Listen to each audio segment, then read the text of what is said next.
everyone. We're live again this month with our monthly meet on two different channels, OAS Bangalore and Null. So uh, I would like to give it to Nikhil first so that we can talk about Null and then I will brief you about OAS. Nikhil, over to you. Yeah, thank you, Vandana. Hey everyone, good morning. I hope you guys are doing good in this pandemic time, and I know everyone's back at home now. So a small introduction about Null, what it does, and all of that. So before that, I'm Nikhil. So I'm one of the chapter leads for Null Bangalore.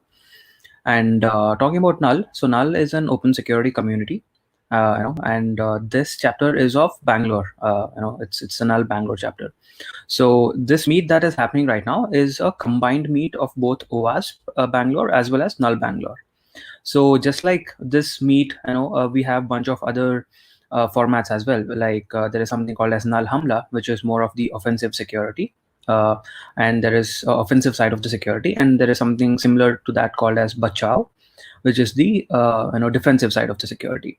And we do have a couple of things like one more format called as Pulia sessions. So Pulia sessions are basically the bridging sessions, for newcomers or beginners to sort of understand a couple of concepts, like something like how exactly Docker works, or how exactly virtual machines work, and all of that. So we have different formats.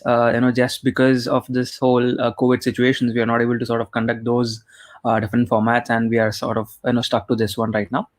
But very soon, we should be again back with those formats as well.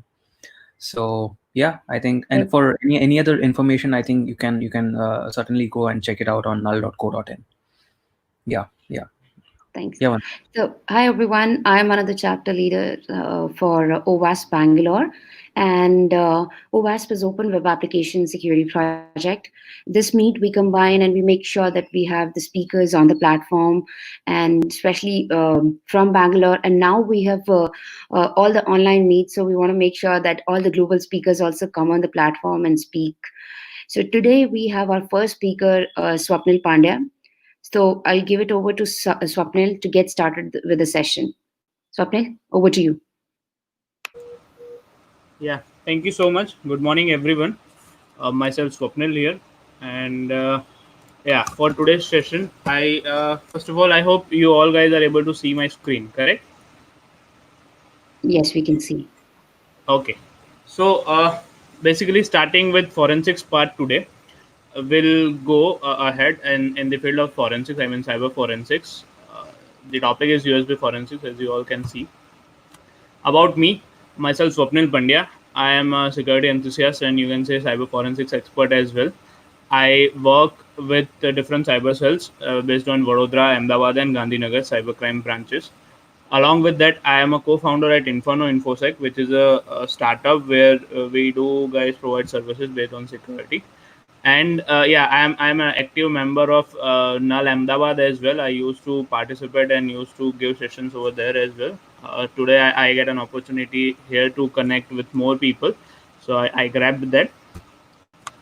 Coming to the agenda, we'll cover this many points over here. That is, the first is forensics and its branch. I mean, what is forensics and what are the other branches of cyber forensics. Then we'll go with the digital data, as it is totally based on that, and we'll see types of data storages, because that is the most important thing I can say here, to check with the data where it resides, right? Then we'll show my approach to investigation. I mean, how do I start investigating if any case is there? Then we'll see what is USB forensics, how it can be used. We'll check the data integrity as well. I mean, why it is required to check data integrity.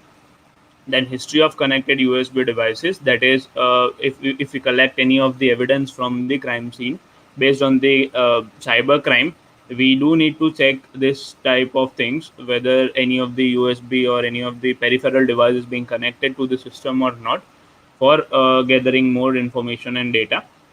Then we'll see why data recovery is most important thing when it comes to cyber forensics, or we can say cyber crime cases, because the main motive of the attackers are to make data unavailable, or to delete or modify the data.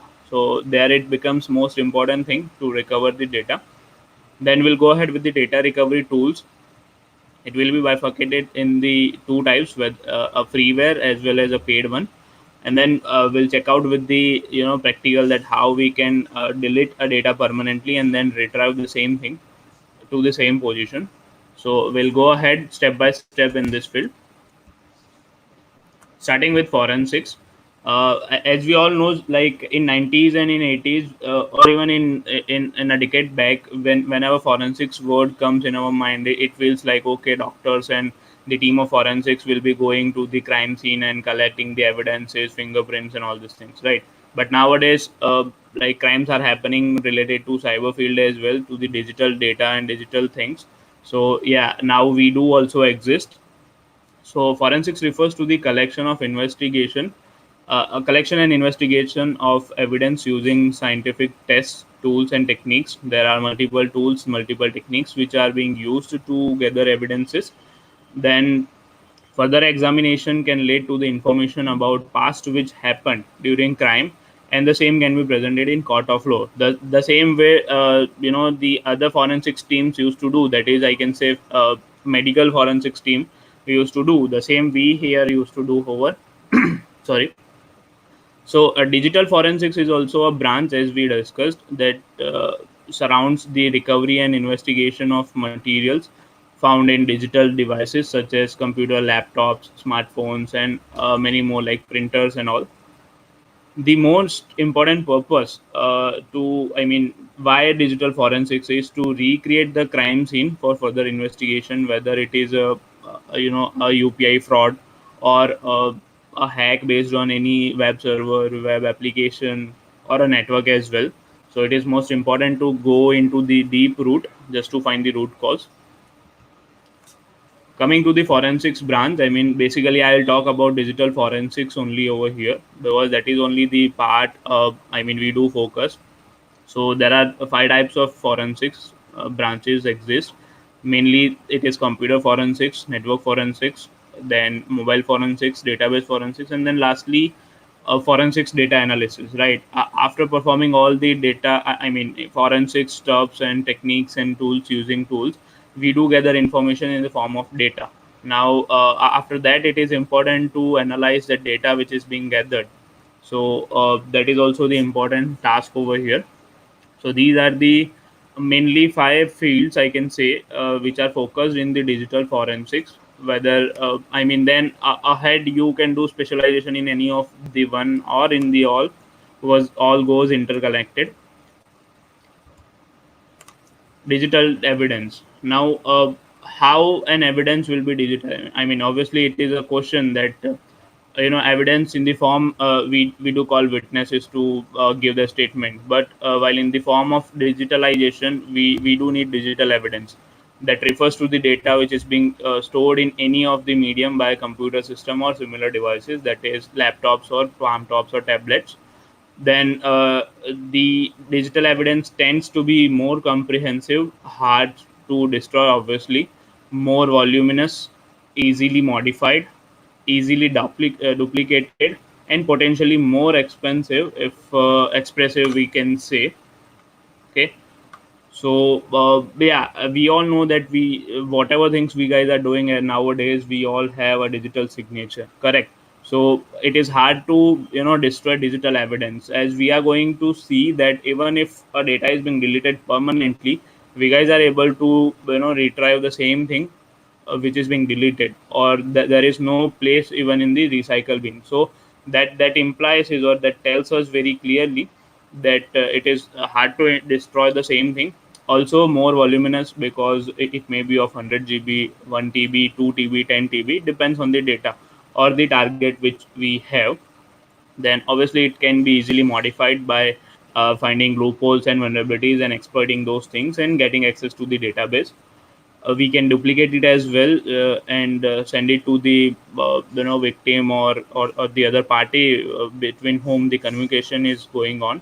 So these all points refer to digital evidence. Then digital evidence can be in the form of a image file, audio file, any PDF document, zip file, and lots of, whatever things are available for digital, that refers to digital evidence. Okay. when we do investigate and when we find any of the data while going ahead with the process of digital evidence gathering, chain of custody, and other things. So this is what the importance, or I can say definition of digital evidence, which is the which refers to nothing but a data, or I can say a chunk of data which is there in the form of digital. Moving ahead, we'll see the places, I mean, where data can be resides. Obviously these are not the enough ones, but yeah, these are the most important ones and nowadays being used very generally. That is computers, external hard drives, uh, then CDs, DVDs, thumb drives, floppy disk. Yeah, floppy disk are also there in few cases if we see. Then cell phones, the voice over IP phones, I mean VoIPs, then answering machines. I'll share you one incident of that as well, answering machine as well. Then electronic gaming devices, which is being used for communication as well. Then we'll see digital video recorders, USBs, routers, switches. That comes under the network part, servers related to web applications and network as well, PDSs, and lots more. I mean, right? These all are devices which are being used for any of the digital work, and also it is being used to store as well as to transfer digital data from one device to another device. So these are the maximum places where you can find any of the data. Now moving ahead, I would like to share my approach of investigation, that how I personally starts investigating if I get any reference or if I get any case to investigate for cybercrime. So first of all, I'll acquire the evidence at the crime scene, I mean whether it is a crime scene, or if we find anyone who comes to us, I mean in the form of a victim, we'll acquire that evidence first. I mean, whether it is a smartphone or a tablet or a laptop, then we'll completely form the evidence and set up a chain of custody. Now, chain of custody refers to the process of going ahead with the documentations which are there to make it a complete reference that what we have gathered in a physical form, and what are the things were there, how many amount of data, I mean how much size of data we have gathered, and all the minor informations will be detailed informations, I can say, will be there in that chain of custody, I mean setting up a chain of custody. Then we'll safely move the from the crime scene, we will move it to the computer forensics lab using that uh, I can say that bags are over available there. Easily I would say silicon bags are there, which are interference, what word I can use, but yeah, it stops the microwaves or infrared waves which can corrupt our data. So it can save us from corrupting any of the high range waves which are going ahead, or the waves which are coming to the data in the form of going ahead and destroying the data. So we'll move it safely with that. Then we'll prepare a forensics environment, that is a lab setup, tools which are being used for investigating, then computers and networks and all the scenarios. We'll make a first of all, then the most important task which comes over here is making a copy of the evidence, right? Obviously we all know that we cannot just directly go ahead with the thing which we have gathered. We need to make a secure copy of it, and we need to make on the copy itself. We do not have permission to touch even the original evidence which we have gathered, or to do anything on that. So obviously it becomes most important thing to make a copy of the evidence and then move ahead with the investigation. After successful investigation, you need to make a proper or neat and clean, I can say, a report which states very clearly that these are the things which are being there, which we have gathered, and this clearly proves that this was the whole scenario which was happened in the past, and this is how it has happened, and other relevant informations. And then we can submit the same to the representative officer or the lawyer in the court of law. So this is the basic approach of investigation, I can say, where these points are there. or the same way we know the ethical hacking life cycle kind of thing. So this is also a cycle that we need to follow the processes one by one. Now there is a basic model of in digital evidence, I mean, where you have to follow this procedure. As I said, that there are few of the steps which we need to do. That is acquire evidence. Okay, in that phase you can see identification phase, where we need to identify the electronic devices, whether it is a memory card, a pen drive, or I mean a USB drive, a laptop, or any of the digital device that we need to identify first in this phase. Then we need to acquisition of evidence. Then I mean, there it comes that we need to collect those devices. Then authenticate evidence, that comes where we need to check the authenticity of the evidence or the data which is there, right? And also the data which we has gathered after performing some steps or using some tools and techniques to gather or retrieve the data from that particular device.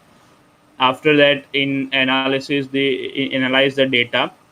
That refers to the analysis phase, where we need to check, we need to analyze, we need to go ahead in the history, where we can analyze the data. We can predict a scenario based on the data which we have in our hand. uh, in simple words, if I say threat intelligence or threat response is something kind of that, where we go ahead, we do case studies of the past incidents which has happened in the past, and go ahead with the data or the results of that, and then we predict what has happened. On the same way, we do analysis. Then pre-solution phase, where we start making reports over there, which states that these are the scenarios which has happened. These are the devices which are being used in the cybercrime. These are the steps which must have been followed by the attacker, and these are the fault actions which must have been taken from the victim, which may have led this to be a crime with them. So this is the whole evidence basic model, I can say. And this thing should be followed by anyone, I mean, including all the government officials working in this field, as well as the third parties where or private investigating officers who are there to go ahead with these scenarios. So this is the very basic thing which we have to keep in mind while going ahead with some investigation process. Then yeah, for history, this is the, I mean, I have written down the steps. I will show you the practical as well. I mean, how we can go ahead and check out the history of the connected USBs or any other peripheral devices. That we need to first go ahead and hit run. Then the rigidit reg edit, that is registry editor, we need to type over there. We need to open that same thing. You can type it in the search menu as well, but this is the common way to go ahead with that. And we need to check this file over there, that is hkey local machine system current control enum and USB store. I will show you this. Then this is the place where I said that USB devices, I mean, the information of the USB devices will be stored. I mean, whatever or whichsoever device has been connected to your system or to that particular evidence system, that you can find using this place. Okay, this will give details like USB, I mean address, then volume size, how much volume of the drive is being connected, then drivers, the name of device, hardware ID, and more. I mean, the MAC address kind of thing, or uh, the ID from where it is being manufactured. We can go ahead. Then it goes in the investigation mode, that if we find any of the hardware name, their ID, and the device. Uh, Obviously, every digital device has their own identity. So we go ahead with that. Then we go to see that whosoever has bought that thing, and this is how the investigation goes on, just like the way we normally used to see in any of the seasons or any of the movies kind of thing. So in real world, that refers to the same, mostly the same. But there are some pros and cons. I mean, there are some laws, there are some rules and regulations which should be followed properly. So this is the thing. Let's go ahead with the practical of this thing. I mean, we'll check out the same, how we can go and look at the history of this first. Then we'll move ahead. Okay. I'll share my screen with uh, you guys.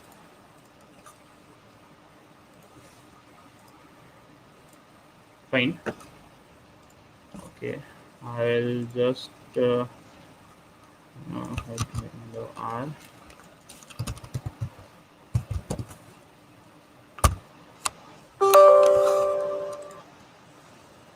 Okay. Cool. So yes, this was the thing which we were looking at. Let me open this so that you guys can have a better view of it. Okay, cool. So here, if you see HK local machine, we need to go ahead. That is this HK local machine. Okay. Then in that system should be there. That is this system folder. Then current control site as written over here. After that, there will be in enum folder which stores information, and then in that here is the USB store, a USB.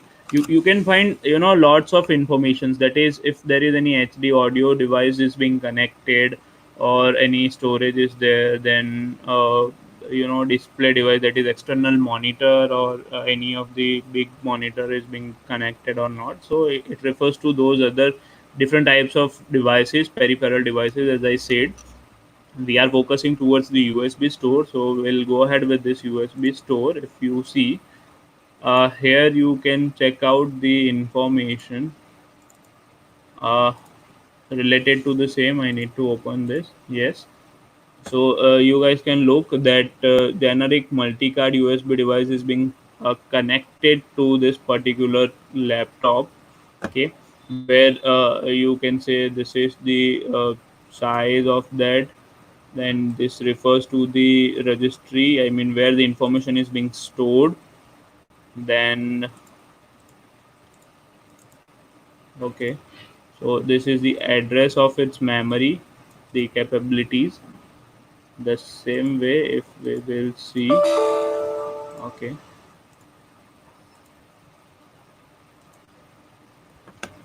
here also you can see this friendly name is HP USB device. That refers to some of the pen drive being connected with the company of HP. Okay, here you can see hardware ID is over there. Then we'll check other one. Okay, here you can see the JetFlash Transcan 16 GB, which is being connected multiple times.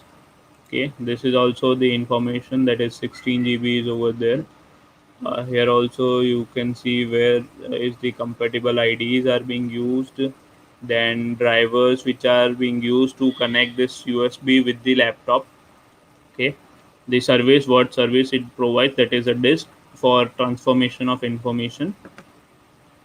So this is how all the devices are being over there. This is Toshiba Trans Memory USB device. So you will get it in your own system as well. I mean, whatever the USB devices you have been connected in the form of pen drive or hard drive, you will see there.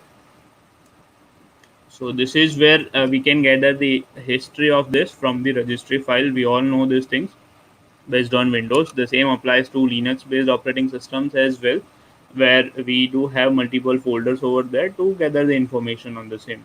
Okay. So okay, moving ahead, we'll see integrity of data. Now first of all, why we need to check the integrity of data? I mean, why it is needed to check it, right? Because in the digital era, we do not know the person who is posing as a person is actually the person over there or not. So for that reason, we need to check the integrity of the data. There are a lot of man in the middle attacks and spoof attack and all these things are going ahead. So for that purpose, we need to go ahead with the integrity check. So that is the most important thing we do in this digital era. Mainly two types of integrity, that is physical integrity and logical integrity. Okay, physical integrity may refers to the device which is being we have purchased or which is being there. I mean, the person who was using and has delivered the same device to us, right? Logical integrity refers to the check of data that is normally enforced in database system by a series of integrity constraints of rule that refers to MD for MD checksum of all the files we can see.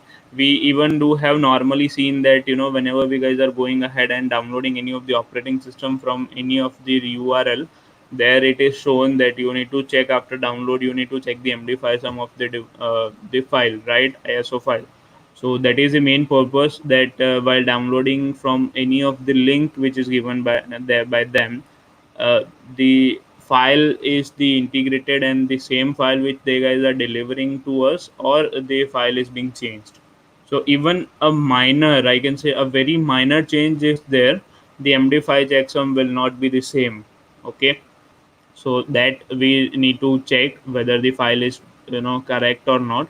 Then whenever there is any change, as I said, MD5 will be changed or modified. Even a small minor change, I can say less than 1 KB even will refer to the MD5 checksum changed.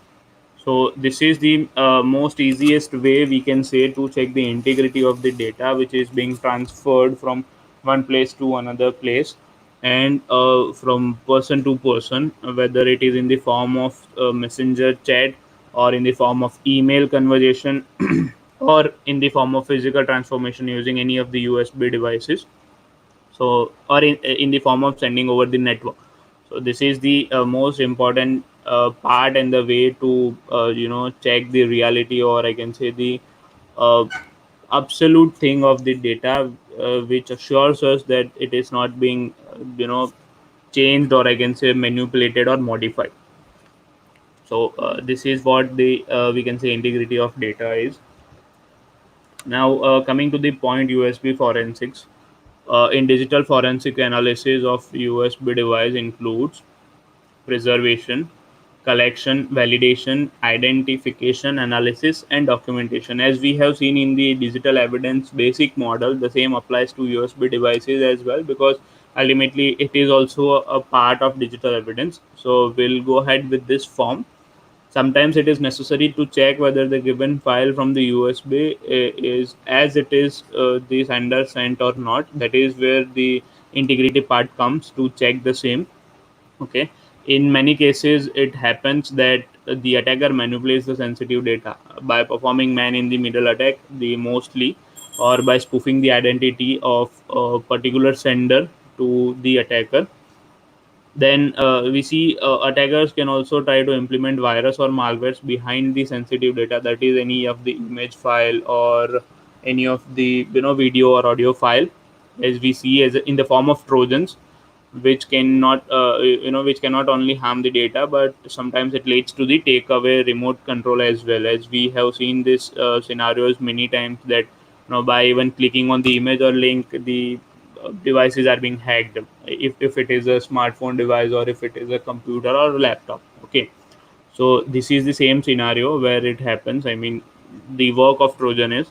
Then yes, so for that to ensure the solution of these problems, USB forensics is required and used whenever the data is being transferred from one place to another place. In that scenario, it becomes must to do USB forensics and to check out that what is the data integrity, and is it the real one or not, or it is being modified, right? Now why, I mean, we see what is data recovery. Then now we will see why it is important one. So obviously unwanted accidents may happen and the evidence should not get affected of it.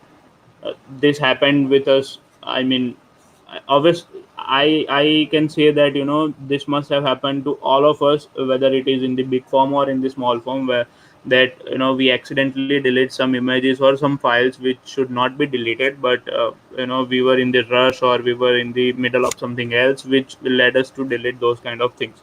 So in that scenario, this recovery, data recovery, becomes the most important part, where we can gather the access of the data. Okay, so in order to avoid such circumstances, we use data recovery techniques where we can get the data back. So yeah, I mean, I can say 100% data recovery can be done, but it is not the foolproof thing where you must have recovered the 100% of the data which you were having previously. Okay, but yeah, we do. I mean, I can say from my personal experience, we must have got 80 to 90% of the data which was lost. So these are the things. I mean, the core reasons are physical damage. Obviously, if our device is being damaged, we can get that data if it is recoverable. Then data theft in the form of I can say, the theft of the laptop, or I can say the loss of our phone or digital device, or also we can say that you know by hacking into someone's phone, or taking away that data and then deleting. I mean, first using some vulnerabilities such as SQL injection and other, we RC and all, we do dump the data and then we wipe out that data from that device or from that position. So that refers to data theft. Corrupted disk, this has happened many times in our school days when we do transfer games or files from one friend to another friend's computer. The device gets corrupted, or I can say the files which are being corrupted nowadays. Also, it refers that many time due to some unwanted softwares, or also I can say due to some ransomwares or kind of thing, we do lose our data, and it makes our device connected disk corrupted and converts the form of the data. So that is also one reason. Operating system failure, yes, it happens many times, that even if we try to upgrade our system from one version of the, especially I can say in the form of Linux, there are solutions available to get access to the data, or to the system by going ahead in with the recovery mode and all these things. But yeah, the issue of this open source, I can say, is whenever there is an update in the kernel level and that is not being supported, or I can say it is not stable yet, and without going ahead with the checking that this particular version is being stable or not, or any of the person has been faced any of the issues with that, we do face this operating system failure as well. Even in Windows based operating systems, we do that. I mean, we face that same thing. Many times it fails to boot up, or grub loader gets corrupted, or gets non-functional, I can say. So in that scenarios, data recovery is the most important thing which can help us with the access of our data. Then now tools for data recovery. Multiple tools available into the market who claims data recover, to recover your data up to 100%, as I said. But again, that differs on the tools, whether it is a freeware or a paid one. Then if it is someone who is from a genuine organization, or someone who is just telling you to help, so it refers to individual. But as per my knowledge, 100% data recovery is something which is a rare scenario. These tools can be bifurcated, as I said, into the paid ones and the open source. A few of the open sources are there. I mean, Ncase, sorry, FTK Manager, Sleuth Kit, Disk Drill, Foremost, and so on. These are the, I mean, mostly these are available in the Kali Linux and Parrot OS for forensics part. But we can use these things in Windows based operating systems as well. We will be using Sleuth Kit. One of the part of Sleuth Kit is photo rack, which we are going to use in this practical to recover the data which we deleted permanently.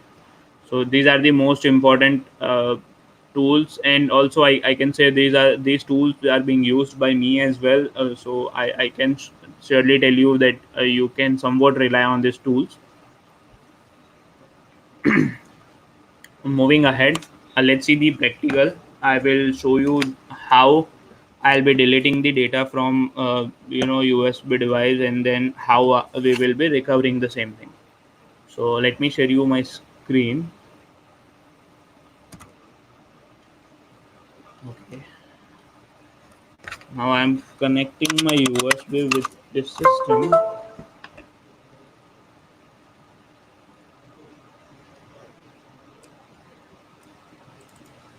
Okay, these are the images.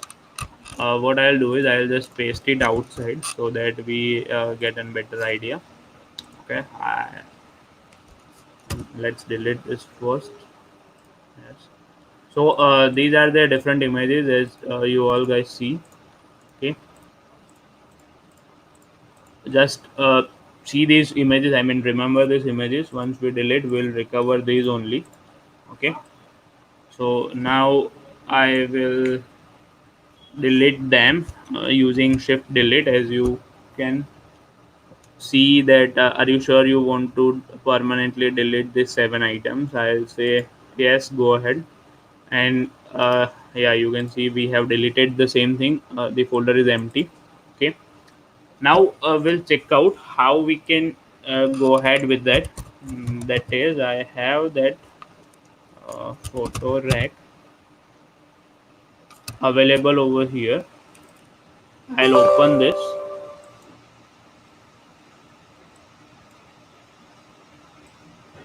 Okay, so basically, see, I'll explain you with the steps as well. You need to pay attention a little bit over here more. It asks us to select a device. I mean, okay, if we go ahead with reading stuffs, we will be easily able to have hands on these things. So first thing, it is asking about my hard disk which is over there in this system, that is of 500 GB. Okay, that is SDA. And the memory, I mean pen drive USB device which I have connected, that is jet flash transcend 16 GB, that shows over here as SDC. So we need to select the device from where we are going ahead with the recovery of it. I will hit proceed.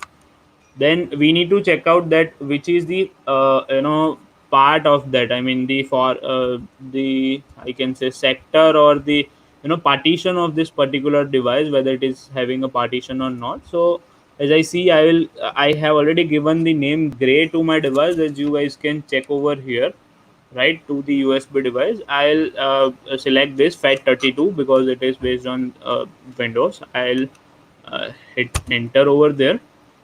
So okay, it is asking me that ext2 or extension 2 or 3 or else others.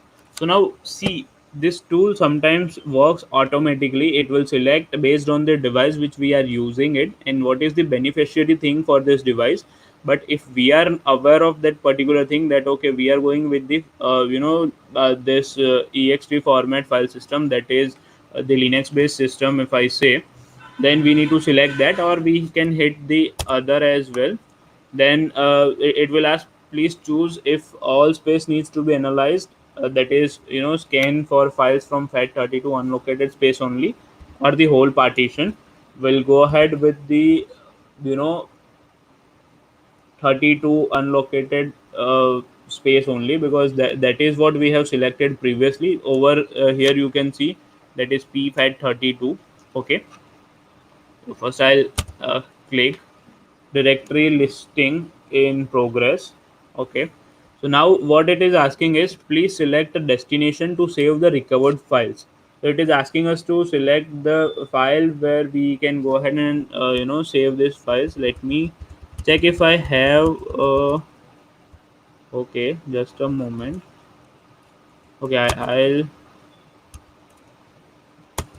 move back to the folder and I'll check out my pen drive location. Okay, because that is where we need to retrieve the same thing which is being deleted. So okay, we are in the C windows. We need to again go back. We are in the C. We need to again go back, that is D, G and E. So okay, here we can see that gray is given as a D. Okay, as a D partition. So I'll hit enter D.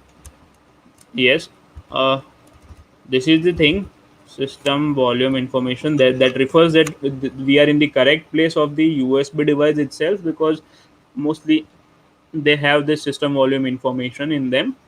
So yes,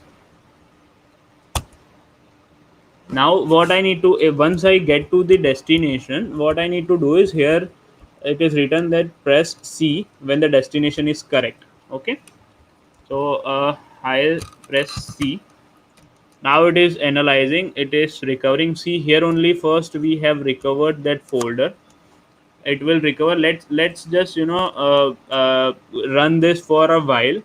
I mean, the time will increase obviously, but we'll wait for 2 to 3 minutes. That once the files are maximally recovered, here you can see PDFs and JPGs and all these things. Then we'll stop it and we'll check whether we have recovered the same or not. So let's just wait for a while to see. Here you can see it recovers the zip files, PDF, then JPGs, PNGs, text files, then document files as well, and some other as well having extension .txt. Okay.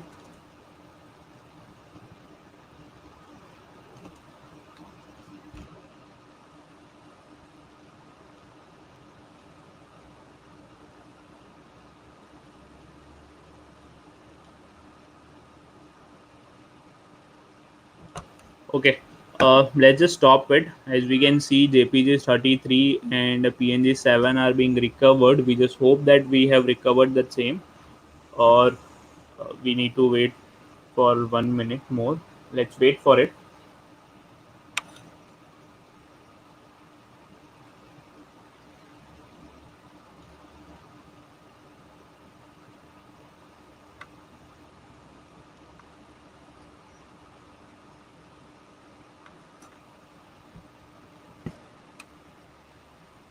Okay, I'll hit stop. Answer why to really quit? No, to continue. We'll quit it. Okay, here you can see 309 files is stored in this particular drive that we can see over here. Recovery aborted by the user. Okay, if I hit quit, I am out to the main menu. I'll hit quit and we'll close it. Now in this we'll check, these were the images, correct? This and this, and there were 7 images, right? If I'm not wrong, which we have deleted. We have recovered them first. Then there are lots of images I must have used in this pen drive or word files, you can say, which is recovered as well along with this. So this helps us to know, to see whether we guys are recovering the data or not. So this is how we can recover our data. This is the process of going ahead with USB forensics, you can say this. But one point I would like to add up over here is that the quality of the data will be reduced while processing this thing for your personal use. Let's suppose image is in high quality, you will see it as a reduce in the quality and in the file as well. If I see the property of it, the file size is okay, it is 3.9 MB, that's good. Or else it reduces to the KB even. So this is what is the recovery of it. Let's go ahead with this.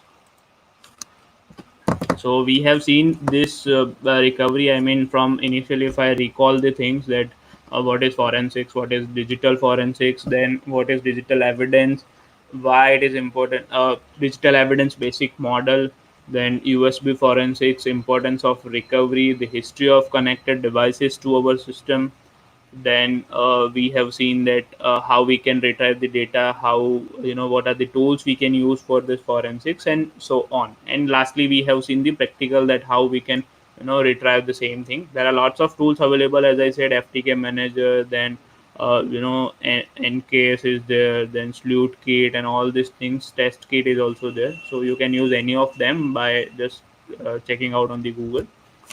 This is a place where you guys can reach me if want to share something, or if you want to know something more based on the forensics part. I will be happy to share you guys that this is my email. I also used to write blogs at Dark Street Hackers. That is my own blog, you can say. Okay. So yeah, at the end, I would like to thank a whole team of Null Bangalore, that is especially Nikhil, Vandana, and other two guys as well. Sorry for not remembering the name, but I'm just new over here. As I said, I am actively working with Null Ahmedabad, but I got an opportunity over here to connect with more people, so I grabbed that opportunity, and I am here to share my knowledge. So thank you so much, guys, for giving me this opportunity at a very short notice, and helping me with connecting lots of infosec peoples, which is the most important part of being a speaker over here. That I can connect with lot of people, I can learn so much things, I can share my knowledge as well to them, and I can help as well. So yeah, thank you so much.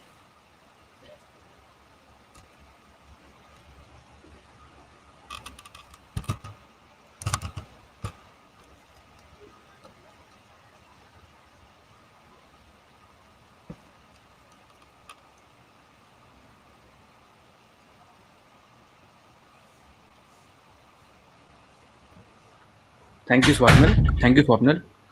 So yeah, there are a couple of questions that have been asked in the comment section. If you can sort of help them out answering them, I think that would be really helpful. Yeah, you can see it on your screen that we will just populate all the questions which will come on your screen. Sure, definitely, I would be happy to go ahead with that. Yeah, you can look at the screen now. In case any data eraser technique is it done, or like clearing, purging, disgorging, etc. is done, or file system change? Is it possible to perform USB forensics? See, basically, Nikhil, it depends on the this is particularly based on USB. I mean, yeah, you can go ahead with USB forensics only, but in that form, it won't be a USB drive of 16 GB or 32 GB. You need to connect a hard disk in the form of USB device, right? We normally used to do, and then you can get all the things and select the device which is being connected as a peripheral device in that, right? So yes, you can go ahead and you can perform USB forensics in that as well, because whenever the data is being deleted, there are few chunks which are there in the system till the whole system gets wiped out. Okay, wipe out in the sense a whole clear a whole new fresh installation of operating system by going ahead and erasing everything. Till that time you can recover the things. Even after that, there are lots of techniques using laser rays and other things, and other updated machines, I can say, which helps us to recover data even after fresh installation as well. Great. So, everyone, thank you so much for joining us. You can actually reach out to him if you have any questions. We will see you in 5 minutes on the next broadcast. Thank you so much. Stay Yeah, tuned for the next one. thank you.